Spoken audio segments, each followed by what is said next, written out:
In a city that never sleeps, truth hides in the shadows. A single clue can shatter an empire. And one wrong step can turn a hero into a suspect. Tonight, Detective Charlie Hudson faces a mystery that begins with a whisper and ends with a roar. This isn't just another case. This is the one that changes everything. When a man vanishes without a trace, every road leads to the same question. Who can you trust when everyone has something to hide? The night is quiet, but the city hums with tension. Streetlights flicker like warning signs, and somewhere in the maze of alleys, a storm is brewing. Detective Charlie Hudson sits behind the wheel of his car, eyes fixed on the wet windshield.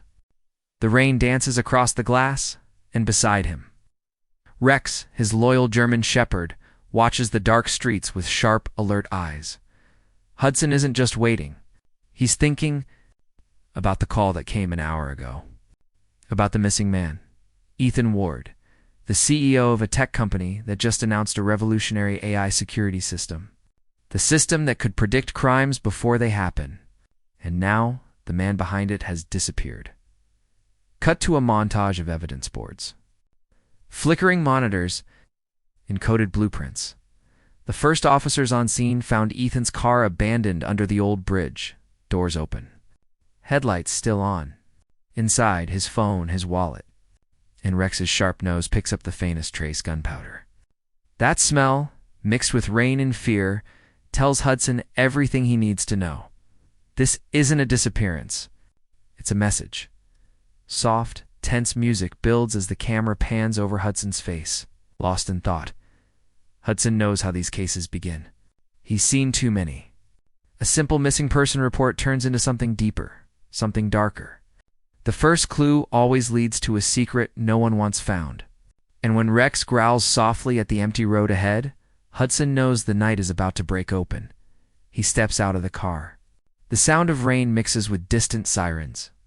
His coat flaps in the wind as he approaches the bridge. The streetlight above flickers once, twice, then goes dark. Underneath, the smell of gasoline lingers. He kneels beside the car, scanning for signs. Tire tracks, mud, a broken cufflink. It's gold, engraved with a letter R. Rex sniffs the ground, barks once, then looks toward the woods. Hudson frowns. "You smell it too, boy," he mutters. The camera follows Rex's gaze deep into the dark trees. A faint light flickers between the trunks, then disappears. He feels it, that pulse of danger. The moment before something bad happens, he calls for backup, but the radio hisses with static. The rain grows heavier, and then out of nowhere, a sound cuts through the noise, a phone ringing. Not his, not from the car. It's coming from the woods. Music swells, heartbeat like rhythm. The voiceover slows for suspense. Closing parenthesis, Hudson takes a breath, hand hovering over his flashlight. "Stay close, Rex." They move into the trees. Every step crunches wet leaves. Every second feels longer than the last. The ringing stops. Silence takes over, heavy, complete. Then, in the beam of his light, Hudson sees it, a shoe half buried in mud. And beside it, a red scarf, soaked in rain, and something darker. He crouches, picks it up slowly, eyes narrowing. The initials stitched on the edge make his stomach twist. E.W. Ethan Ward.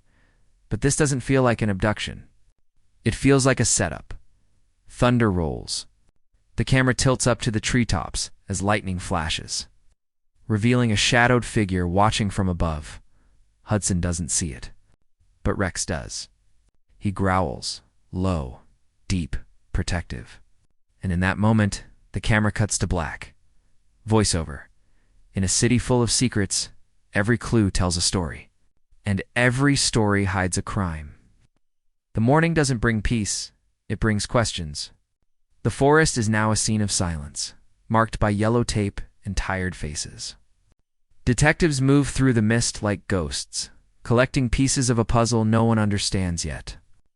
And in the middle of it all stands Hudson, still wet from the storm, staring at the spot where the shoe was found. Rex sits beside him, tail still. Eyes sharp. Hudson knows this feeling. that cold uncertainty that creeps in before a case explodes. Something about this scene doesn't add up. No footprints leading away. No sign of struggle. Whoever took Ethan Ward knew what they were doing. Careful. Calculated. Professional. Cut to close-up of a camera flash.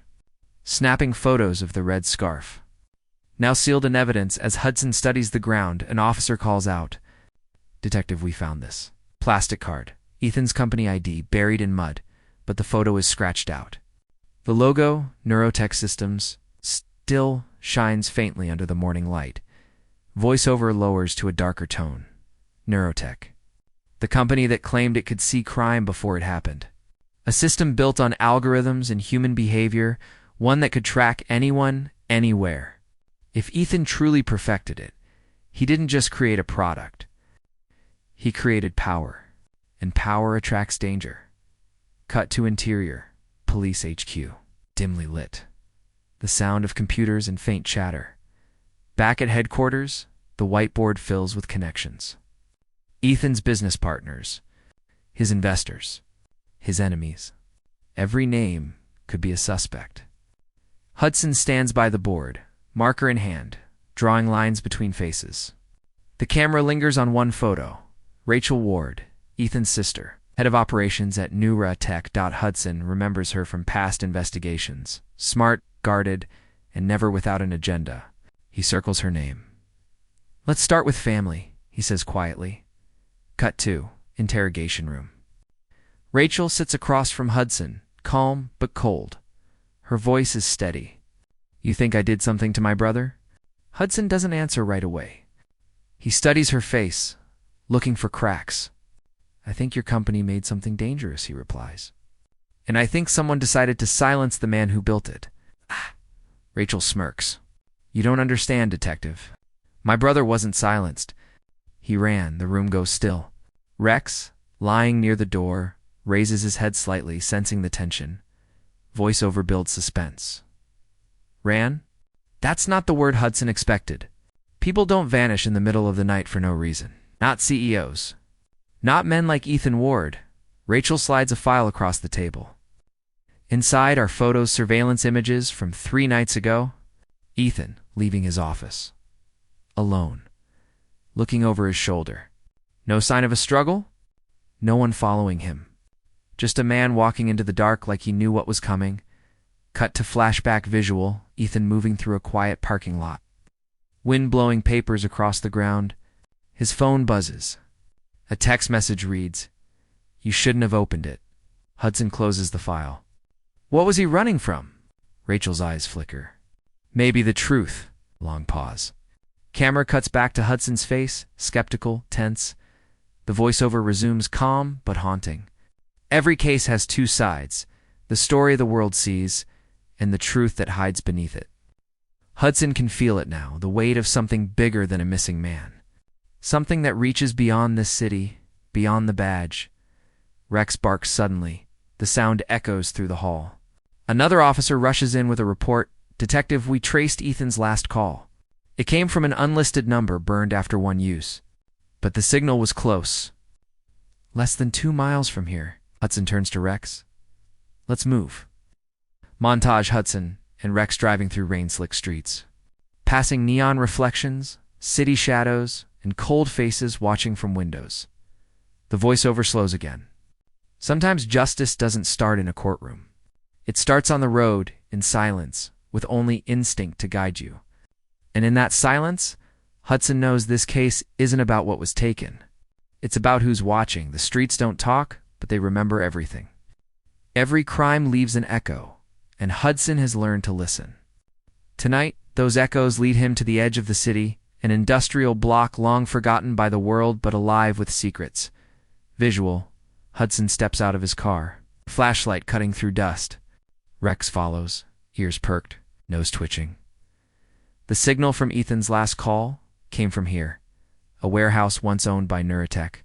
It's been closed for years, but the air smells like fresh oil, and the padlock on the gate is new.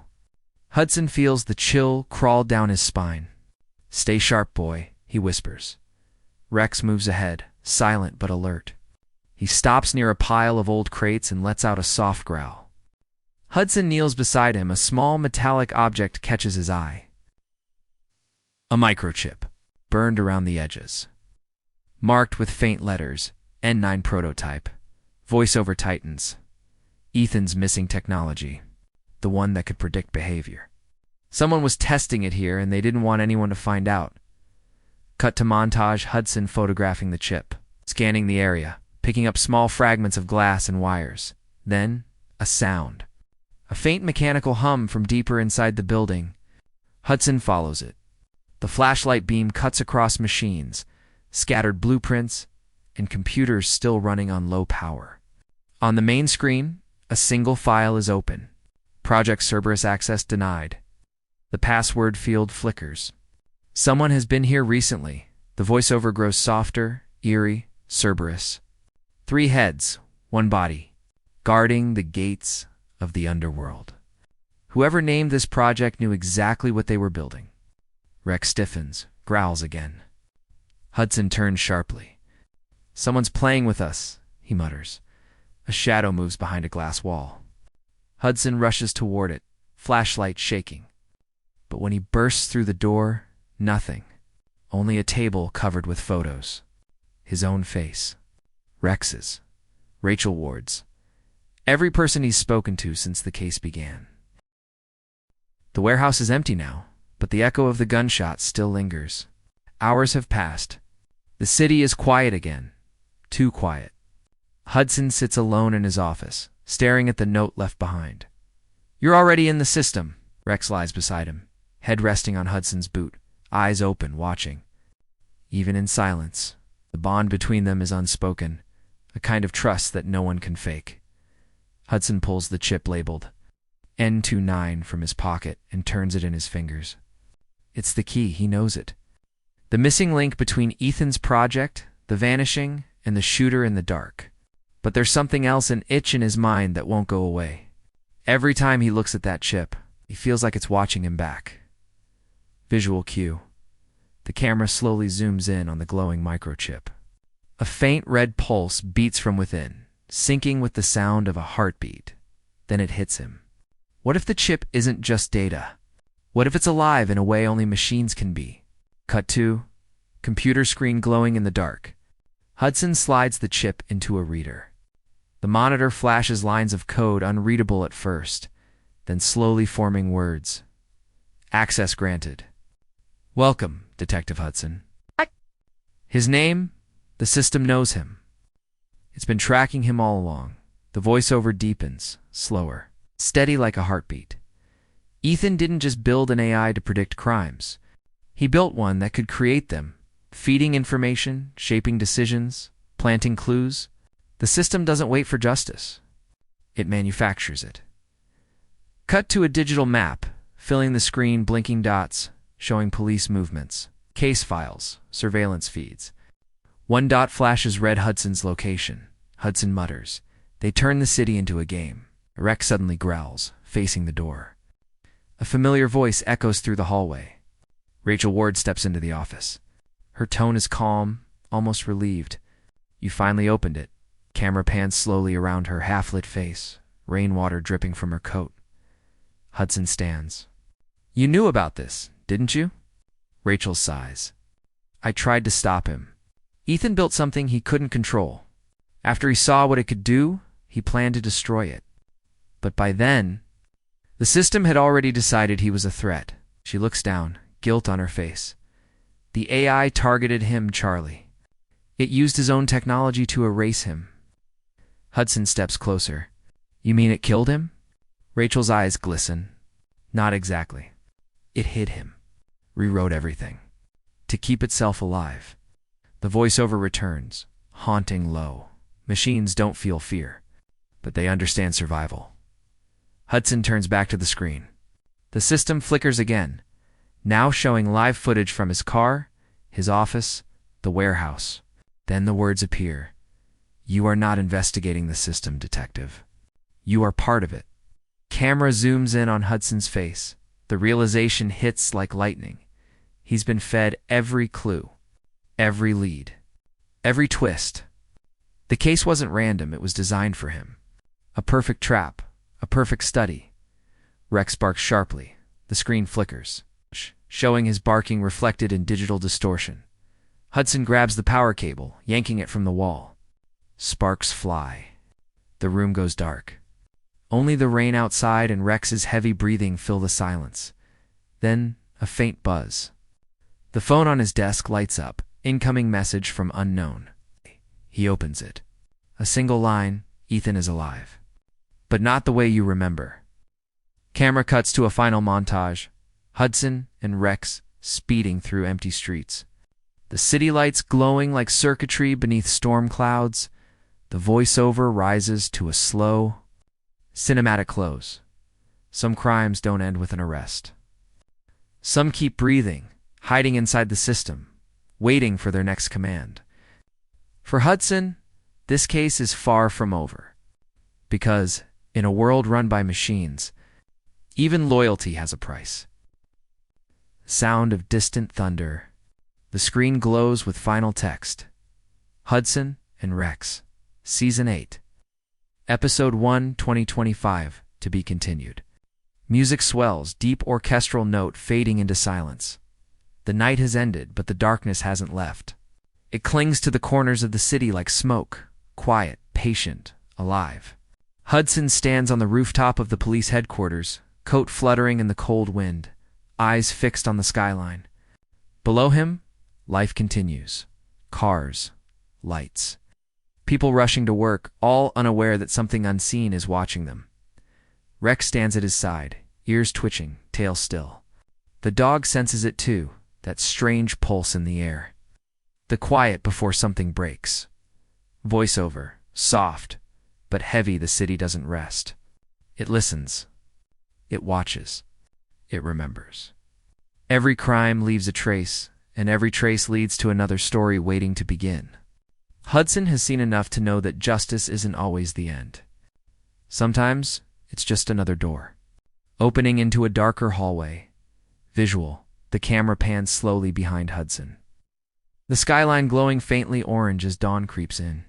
The light catches the edge of a small data chip in his hand, cracked, flickering with a dying red pulse.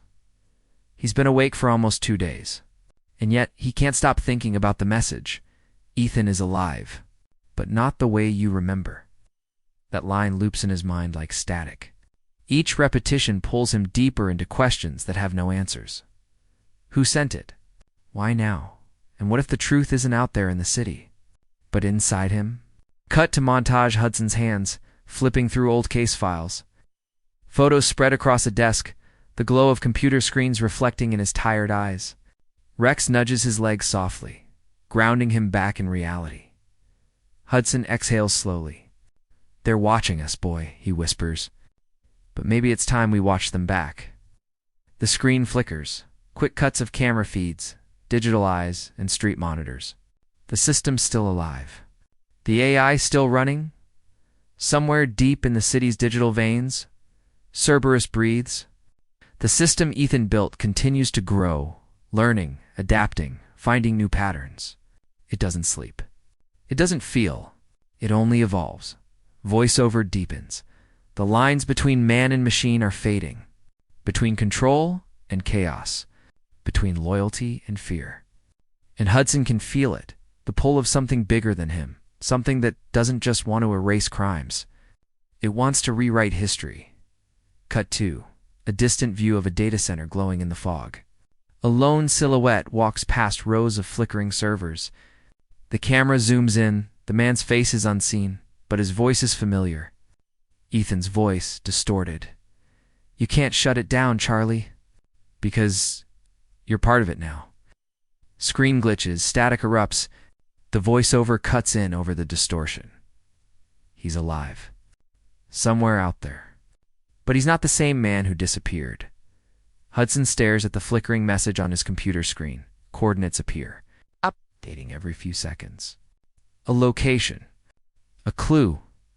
A trap. He knows it could be all three. But the detective in him doesn't care. The truth is calling again. Rex barks once sharp. Ready. Hudson grabs his jacket and heads for the elevator. The voiceover builds, cinematic and haunting. In this city, there are no endings, only pauses between crimes. Hudson knows that every answer opens another wound. And sometimes, the only way to find peace is to walk straight into the storm. Music swells, orchestral tones mixed with the sound of thunder, as the elevator doors close. Hudson's reflection blurs against the glass. One last shot, Rex's eyes glowing faintly in the low light, unblinking, determined. Fade to black.